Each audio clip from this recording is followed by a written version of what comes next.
आज की बात वर्तमान मुद्दों के साथ देखिए जयदेव पटेल के साथ शनिवार रात 11 बजे और रविवार सुबह 11 बजे सिर्फ नंबर 1 इंडिया न्यूज पर। नमस्कार व्यूअर्स, मैं जयदेव पटेल और आप देख रहे हैं नंबर 1 इंडिया न्यूज। आज की बात वर्तमान मुद्दों के साथ के इस खास कार्यक्रम में आज हम बात करेंगे जम्मू कश्मीर में धारा 370 हटने के बाद पहली बार कहीं न कहीं विधानसभा चुनाव होने जा रहे हैं, जिसकी तारीखों का ऐलान आज इलेक्शन कमीशन की तरफ से कर लिया गया है। ऐसे में इसको लेकर बीजेपी कितना कुछ तैयार है और साथ ही बीजेपी इस बार इस खास कर विधानसभा चुनाव को लेकर 370 का जो मुद्दा रहेगा वो कितना फेवरेबल रहेगा बीजेपी के लिहाज से, इन्हीं तमाम मुद्दों पर बात करने के लिए हमारे साथ खास मेहमान जम्मू कश्मीर के पूर्व उप मुख्यमंत्री डॉक्टर निर्मल कुमार सिंह। डॉक्टर निर्मल कुमार सिंह जी, आपका बहुत बहुत स्वागत आज हमारे प्रोग्राम में। बहुत बहुत धन्यवाद जयदेव जी।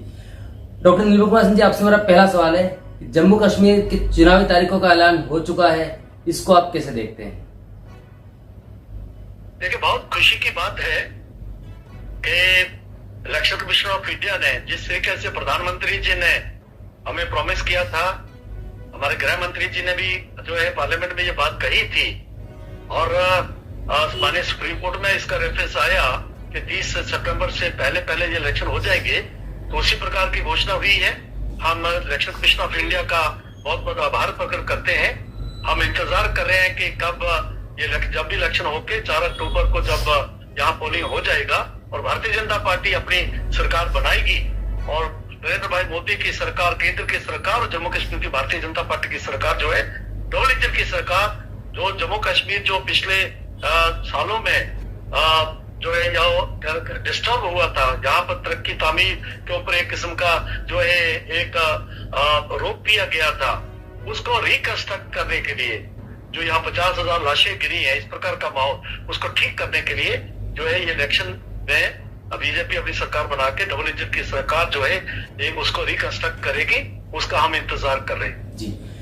डॉक्टर निर्मल कुमार सिंह जी, कहीं तो चुनाव तारीखों का ऐलान के बाद में राजनीति भी शुरू हो गई है। सबसे पहले मैं आता हूँ, फारूक अब्दुल्ला जी ने बयान दिया कि अगर हमारी सरकार अगर बनती है और हम अगर सरकार बनने में कामयाब होते हैं तो पिछले सरकार में जो काम रुका हुआ था, मतलब कहीं न कहीं बीजेपी की बात कर रही है उनकी तरफ से कहा जा रहा है, वो उसको हम आगे बढ़ाएंगे और कहीं न कहीं जम्मू कश्मीर का विकास करेंगे। देखिए, जो काम रुका हुआ था वो क्या रुका हुआ था कि 3 परिवारों की जो राजनीति थी जम्मू कश्मीर में, चाहे फारूक अब्दुल्ला का अब्दुल्ला सरकार परिवार, मुफ्ती परिवार और जो नेहरू इंदिरा गांधी परिवार, इनका जो इन्होंने पिछले सालों में जम्मू कश्मीर के साथ खिलवाड़ किया और जैसे मैंने कहा कि 50,000 लाशें गिरी हैं, तो उसको जो रुका हुआ काम है उसको फिर से जो है ये शुरू करना चाहते हैं। अपना पुराना एजेंडा, सेल्फ रूल चाहिए, हमें ऑटोनॉमी चाहिए, हम चीन की मदद से ऑटोनॉमी लाएंगे, भारतीय सेना के ऊपर आरोप लगाना कि ये टेररिस्ट से मिली हुई है, इस प्रकार की जो राजनीति करते आए हैं जो उसको दोबारा से लाना चाहते हैं। लेकिन पिछले लोकसभा इलेक्शंस में जैसे दो जो इस कहना चाहिए राजशाही परिवार के लोग, चाहे वो उमर अब्दुल्ला थे और जो चीफ मिनिस्टर थे, उनको हराया और अभी वो इलेक्शन से भी भाग रहे हैं, कहते हैं मैं नहीं लड़ूंगा। और महबूबा मुफ्ती जी जो कि पूर्व मुख्यमंत्री रही है, उनको हराने से ये मैसेज गया है कि इनका जो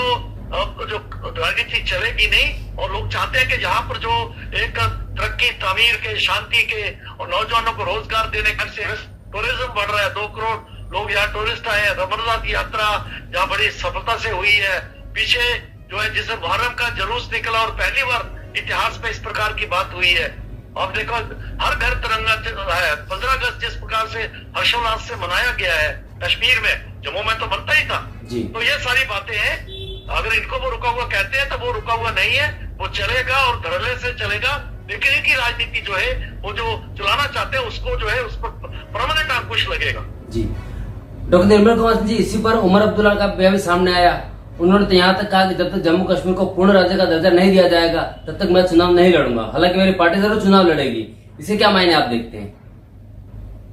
देखिए, लोकसभा में इलेक्शन में तो लड़े थे, तब तो यहाँ यूटी था, तब क्यों लड़े? वो जो है अपना मुंह छुपा रहे हैं इस डिमांड के पीछे कि मुंह छुपा रहे हैं मैं नहीं लड़ूंगा, क्योंकि उनको अपना पता है कि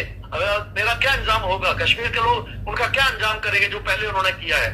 ठीक है ना। तो इसलिए ये सारी बातें हैं। बाकी ठीक है, उनकी पार्टी का फैसला है, उमर अब्दुल्ला साहब का फैसला है, वो क्या करते हैं। लेकिन इस प्रकार से कोई बड़ा जो है हम जो है वो ये बहुत बड़ा शहादत हम देने जा रहे हैं,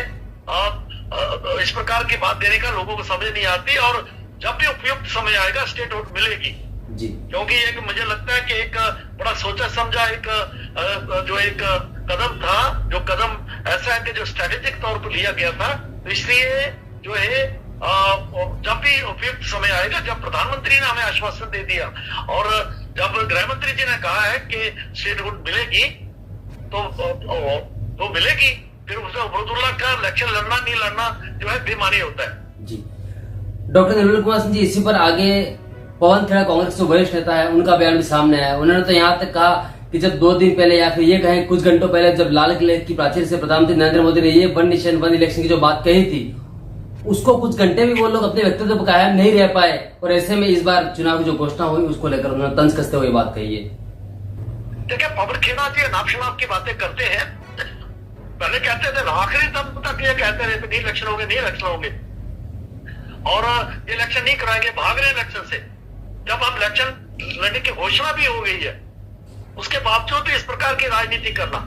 क्योंकि जब सुप्रीम कोर्ट में ये बात आ गई, जब इलेक्शन कमिश्नर ने सब कुछ स्पष्ट कर दिया, क्योंकि ये लोग हैं उन लोगों के पास जाने के लिए मेरे पास कोई मुद्दा नहीं है, क्योंकि जिस प्रकार से लोगों ने यहाँ बदलाव आया है 5 अगस्त 2019 के बाद उसको स्वीकार किया है। और लोकसभा इलेक्शन जिस प्रकार से उन्होंने भारतीय संविधान और भारतीय लोकतंत्र में जम्मू कश्मीर के लोगों ने, विशेषतौर कश्मीर के लोगों ने जो है अपना विश्वास व्यक्त किया है और पाकिस्तान को भी उनके मुंह की खानी पड़ी जिसके कारण टेररिज्म बढ़ा रहा है, उसके मद्देनजर जो है लगता है कि इनके पास कोई मुद्दे नहीं है, ये सिर्फ जो है इधर उधर की बातें करते हैं, अपनी मुंह छिपा रहे हैं।